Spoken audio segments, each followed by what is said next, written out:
Es curioso. La mayor parte de la historia de la humanidad tiene una cosa en común: el miedo de que todo termine. Es normal pensar que tu madre, tus hermanos, tu mascota o cualquier ser viviente al que quieras un día simplemente ya no esté contigo. Puede crear un vacío en tu corazón y dejarte una noche contemplando la nada. Si bien se puede ver a manera de meme, el hecho de que el sol en 5.000 millones de años explote destruyendo la Tierra a mí me lava la sangre. Que el agua potable se termine fue mi miedo por varios años. Y antes de que avisaran que un nuevo meteorito puede caer en la Tierra, ya existían las mismas predicciones para que un asteroide nos eliminara. Esto se debe a varias razones. Desde el punto de vista religioso, poner un final da terror a la población y condiciona a la gente a portarse bien, para un premio o salvación del mismo. Desde un punto de vista social, puede considerarse parte de nuestro instinto de supervivencia el intentar prevenir cataclismos. Las inundaciones al estilo diluvio son temidas desde épocas de los sumerios. Las erupciones volcánicas y los constantes terremotos que se dan en el cinturón de fuego del Pacífico han provocado que se estudien estos desastres para que cuando ocurran, por lo menos sea menor que cuando no estábamos preparados. Hay que dejar claro que nuestro planeta es tan colosal que nuestra mente no logra dimensionar las cosas. Muchas veces escuchamos la enorme diferencia que tenemos con Júpiter, que al mismo tiempo es enano frente al Sol, y que siempre hay una estrella más grande hasta el punto que solo somos un píxel imperceptible en la comparación de tamaños. Y aún con esa, queremos imaginar lo grande que es el universo cuando muchas personas no comprenden siquiera qué tan grande es su país, el mar, el océano, y es entendible. Pensar en algo más grande que un edificio puede aterrar, da talasofobia y megalofobia más no poder. Hace no mucho, una década, se descubrió un cometa, TB-145. Esa cosa da la sensación de tener la forma de un cráneo humano y mide 300 metros de diámetro. Su distancia más cercana fue la misma que tiene la Luna con la Tierra. Varias veces se ha considerado que estuvo cerca de nuestro planeta y con tan solo verlo, es como tener un recordatorio de que nuestra existencia tiene fecha de expiración. Dime, ¿qué sentirías tú si vieras un cráneo de piedra acercándose desde lo más alto del cielo? Sería sin duda alguna especie de espectáculo horroroso, pues este se pondría rojo por el calor que da la velocidad y el impacto dejaría consigo solo caos y destrucción. Si alguien sobreviviera, de hecho sería un castigo, pues al igual que con una bomba atómica, no se le teme a la explosión en sí, sino a lo que sucederá después. Y este es como un depredador que solo se ve a la distancia. Se va, sigue la órbita de otros planetas, pero a veces se acerca solo para recordarnos que existe. Y si no es él quien nos va a propinar el golpe final, ya vendrá otro asteroide que haga ese trabajo. Y como afortunadamente no nos hemos ido de este plano existencial, entonces traje las veces que la humanidad estuvo a punto de colapsar. Las probabilidades de sufrir el mismo destino que los dinosaurios es minúsculo. El espacio es tan colosal que la Tierra ha logrado esquivar catástrofes sin siquiera darse cuenta. Sin embargo, a la hora de hablar de volcanes, la historia cambia de forma radical. Existe algo llamado el Cinturón del Fuego del Pacífico. Muestra las zonas sísmicas y volcánicas más importantes que se extienden por más de 40.000 kilómetros. Estos sitios siempre son el epicentro de grandes catástrofes que se han documentado a lo largo de la historia, y uno de los más importantes ha sido el del supervolcán Toba. Hace 74.000 años la humanidad aún estaba en pañales. No existía la agricultura, mucho menos la ganadería ni el comercio. Las personas de aquella época eran nómadas que pasaban sus días recolectando, cazando y buscando un refugio para descansar. Vivían al día. En algún lugar recóndito de Indonesia, un supervolcán explotó con tanta fuerza que el cielo se tornó tan negro como la noche. El frío reinó por todo el lugar, ya que ni un solo rayo del sol tocó esa tierra durante 7 años, bajando la temperatura a nivel global. El epicentro era caótico. Los gases del magma y la lava dejaban infértil el suelo. La ceniza caía como nieve, contaminando el agua y marchitando la vegetación a su paso. Se calcula que el desastre fue tan grande que se esparció a lo largo de 9.000 kilómetros. Esto causó que las personas que sobrevivieron se tuvieran que adaptar a un entorno de por sí ya hostil. Tuvieron que encontrar la forma de poder competir con los depredadores por las pocas presas. Incluso los herbívoros eran rivales en la búsqueda de frutas, semillas y alimento vegetal. Es aquí donde vemos que el miedo y el hambre es el motor de la humanidad, pues fue por ese motivo que las grandes migraciones de humanos tuvieron lugar. Desde China hasta África se han encontrado vestigios y ceniza de aquel fatídico día. Se dice que este suceso desencadenó un tubo de botella, ya que trajo cambios climáticos tan importantes que en esta parte de la historia trajo consigo extinciones masivas tanto de animales como de plantas. Además, se cree que la población humana se redujo a solo 2000 personas, reduciendo de forma drástica el banco genético. El planeta de por sí ya estaba pasando por una edad de hielo que pelaba la piel, y esto solo lo potenció.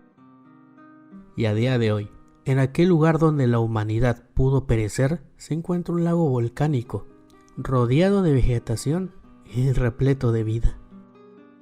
Pasaron los años y las personas sobrevivieron a épocas glaciares y olas de calor. Hambrunas y enfermedades hicieron su trabajo, pero como si fuéramos cucarachas no nos morimos, nos reproducimos. Cabe destacar el hecho de que las bacterias, virus y demás organismos microscópicos fueron desconocidos por nosotros hasta épocas muy recientes. En lo que se refiere a Occidente, la mayoría de enfermedades estaban relacionadas con Dios, ya que se veía como una especie de castigo para expiar los pecados. Y entre peor era la enfermedad, se creía que peor era la persona. Esa era una de las tantas razones de por qué a los leprosos los trataban peor que animales. La investigación de las enfermedades por lo mismo no era exhaustiva. Los males como la gripe, dolores de cabeza, eran curados con valeriana y diversas hierbas, por lo que no existía una verdadera forma de combatir las grandes plagas. Y es aquí donde nos centraremos, en la primera pandemia registrada que sufrió la humanidad. Fue en el año 541 después de Cristo. Justiniano I gobernaba en épocas bélicas, se enfrentaba contra Cartago, ostrógodos en Italia y contra el imperio de Sasadina en la actual Irán. Sumado a esto, tenía planes para embellecer Constantinopla y así convertirla en una referente mundial por sus 29 iglesias y la divina Santa Sofía. Sin embargo, nada de esto era gratis. La mano de obra, materiales y recursos para las guerras eran obtenidos a través de su gente en forma de impuestos. La gente, por obvias razones, estaba descontenta. No solo estaban siendo obligados a pelear, sino que además las pocas riquezas que pudieran tener se lo tenían que dar al emperador en vez de poder alimentar a sus familias. Así que una rebelión se sumó a los problemas de Justiniano. El tiempo pasó y antes de cumplir una década, Justiniano se impuso como el vencedor de todos esos problemas, proclamándose el legítimo heredero del Imperio Romano. Sin embargo, poco le duraría el gusto del vino de la victoria, pues de un momento a otro vio como su gente comenzaba a fallecer de forma horrible. Comenzaba como cualquier otra enfermedad. Sientes escalofríos y el típico frío que te alerta que tu cuerpo no está bien. Sin embargo, no tenías tiempo para reaccionar. Al poco tiempo en tus axilas, el cuello y la ingle comenzaban a presentarse bubones, grandes protuberancias que se asemejan a callos rellenos de pus negra. Las reventaras o no, tu cuerpo se debilitaba tanto que la carne se desprende por dentro, causando severas hemorragias internas que harían imposible tu supervivencia por llenar tus vísceras, estómago y demás órganos con sangre.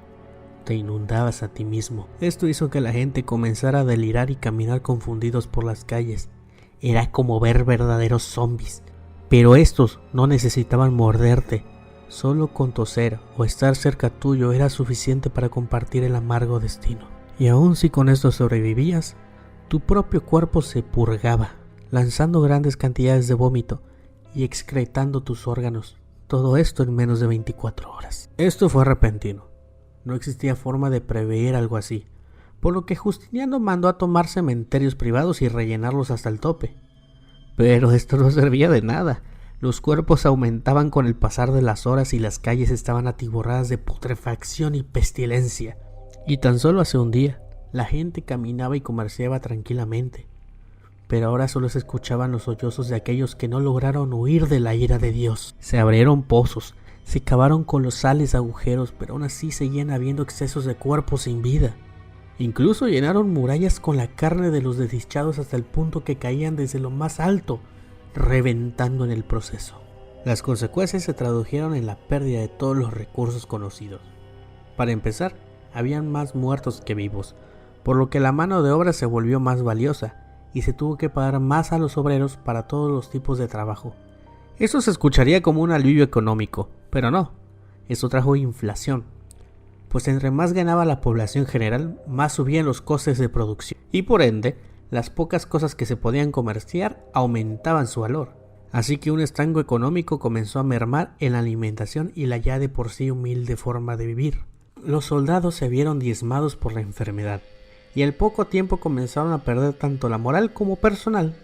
Y si no crees que puede llover sobre mojado, a estos hasta truenos le caía encima, pues una plaga de langosta comenzaron a devorar sus cultivos y el poco comercio que pudieran tener simplemente desapareció. Fueron 5 años, donde se calcula que perecieron 50 millones de personas, acabando así con un tercio de la población de Europa. ¿Y qué lo causó? Las teorías son varias.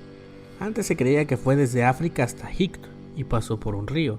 Sin embargo, se teoriza que fue en Asia donde comenzó y se fue propagando por las áreas comerciales a través de las ratas negras. Haya sido lugar de origen en África o en Asia, en todas las teorías se comparte que fueron las ratas las encargadas de propagar esta enfermedad hasta los humanos. Ya sabes, defecan y orinan alimentos, contaminan el agua y se cuelan en los hogares. Pareciera de hecho que las ratas en ese sentido son lo más cercano a nuestro depredador, pues en la enorme mayoría de pandemias, estas se han visto relacionadas. Varios años después, se sabría que la peste negra y la bubónica comparten el virus, ya que en teoría son el mismo, solo que evolucionaron. Sin embargo, esta la toman como la más importante por el hecho de que fue la primera que se logró documentar. Cuando el continente americano fue arribado por los españoles y algunos europeos más, había 60 millones de indígenas. Y no hay historiador que niegue que lo que acabó con la mayoría no fue la colonización en sí, sino la viruela, tifo, sarampión, malaria y demás enfermedades que eran nuevas. Si un tercio de Europa desapareció en la primera pandemia, que sepas que el 95% de los indígenas perecieron. Desde Canadá, México, Colombia, Perú, Ecuador, Chile, no hubo un solo territorio que no viera lo que describí anteriormente, pero con el agregado de que culturas enteras desaparecieron sin tener oportunidad de defenderse, pues las enfermedades no perdonan. El 2020 nos enseñó dos cosas muy importantes. La primera es que ponerse exóticos con la comida no es buena idea. Haya sido un murciélago o un pangolín, terminamos por sentir cómo los años volaron sin darnos cuenta. Y lo segundo es que nos hemos vuelto dependientes de la tecnología. Mis recuerdos de anciano allá en el 2017, hace 8 años, me traen a la memoria un viejo y rancio meme, donde ponían una cabaña en medio de un bosque al lado de una cascada, y con la pregunta, ¿vivirías aquí por un año sin tecnología? Y montones de personas decían, sí, solo necesito mis libros y con eso me basta. Algunos se ponían creativos y decían que lo harían para mejorar en el arte o el deporte. La pregunta no decía nada de que tendrías comida, ni refrigerador, ni estufa, ni martillos o herramientas. De hecho, estos últimos son tecnología, por lo que ambos lados eran estúpidos. El que hizo el meme y los mamadores que decían a huevos y sobrevivo. Y a este amargado que está escribiendo el video le dieron la razón. Ni de chiste aguanta sin el celular, no porque te puedas morir, sino porque chutarse una pandemia sin entretenimiento moderno hubiera sido tan horrible como combinar ácido y cloro para lavarte los ojos. Nuestra retención está estropeada por TikTok. Nuestra comunicación ahora son a través de chats. Antes, y en serio, me siento viejo por decirlo, pero antes nos burlábamos de que ya había gente muy floja que para avisar a su hermano o padres que ya era hora de comer mandaban mensajes. Pero ahora ya es la cosa más común. Pregúntale a tu abuela cómo se comunicaban antes y entenderás por qué habían familiares que se perdieron en el tiempo. Simplemente se mudaban de estado y perdían toda comunicación. Y así se regaban los apellidos por todo el país. Todo esto es para decirte que si mañana nos quedamos sin energía eléctrica y sin manera de reponerlo en mínimo una semana, estamos fritos. Y esto sí es posible. Primero te cuento cómo y después te diré de qué manera nos llevará la milonga. Mi primer acercamiento al conocimiento del poder de los pulsos electromagnéticos fue en el anime, específicamente High School of the Dead, donde ya terminando el anime, los gobiernos lanzan bombas nucleares y estos al explotar colapsan todos los dispositivos eléctricos. Yo pensé que era una tontería, pero no. La energía nuclear puede hacer eso y también el sol. En 1859, en un día común de agosto, la gente salió a hacer su vida de forma cotidiana. Cuando vieron el cielo se encontraron con hermosas auroras boreales que adornaban de manera celestial el cielo. El problema es que esto ocurrió a nivel mundial, desde Estados Unidos hasta Australia, África, Asia y Europa también. Y claro está, no era normal. De hecho, hay relatos que incluso pasada la medianoche podías leer un libro sin necesidad de una vela, como si aún fuera de día.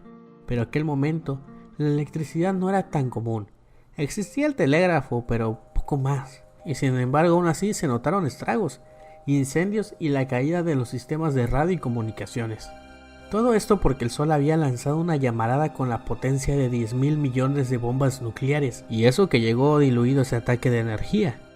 Era plasma tan caliente que al llegar ocasionó tanto calor que nuestro escudo invisible, la magnetosfera, al recibir todo este impacto, demostró el daño recibido a través de auroras.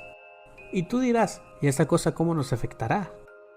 Pues aparte de que cambiaría el clima en todo el mundo, el calor del viento solar por estas llamaradas achicharraría los satélites en órbita, y con esto adiós Wi-Fi y sistemas de comunicaciones.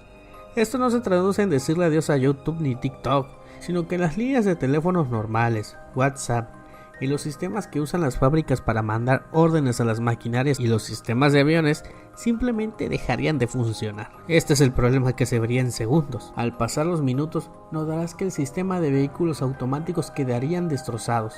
El sistema interno de tu refrigerador, porque sí, todos tienen microcomponentes, dejaría de funcionar, y el de tu lavadora. Y si sigo con la lista, pues de una vez te digo que explotarían muchas cosas, haciendo que el sistema eléctrico de tu ciudad caería peor que el de Venezuela, y no por horas ni días, sino por meses. Y fuera de esto, ponte a pensar que los hospitales no tendrían forma de refrigerar sangre, ni de mantener conectado a los pacientes. La medicina en sí se produce con tecnología eléctrica, y que no habría logística que pudiera reordenar el cómo abastecernos de alimento. Y lo peor es que esta llamarada no fue un evento aislado, ha pasado varias veces, y la vez que estuvimos más cerca fue en el 2012, donde una llamarada aún peor que la de 1859 casi nos da de lleno. La diferencia de posición era tan minúscula que fue como si te dispararan apuntando el rostro y sintieras como casi te roza la bala en la oreja. No podemos preguntarnos si esto puede volver a ocurrir. La pregunta es ¿cuándo? Y ojalá que en aquellos momentos tengamos contramedidas, porque en serio, el solo hecho de que el planeta no haya sido succionado por un agujero negro, destruido por una piedra espacial, o que la propia Tierra decida autodestruirse, es en sí un milagro. Que pases buenos días, tardes o noches. Dale like y suscríbete porfa.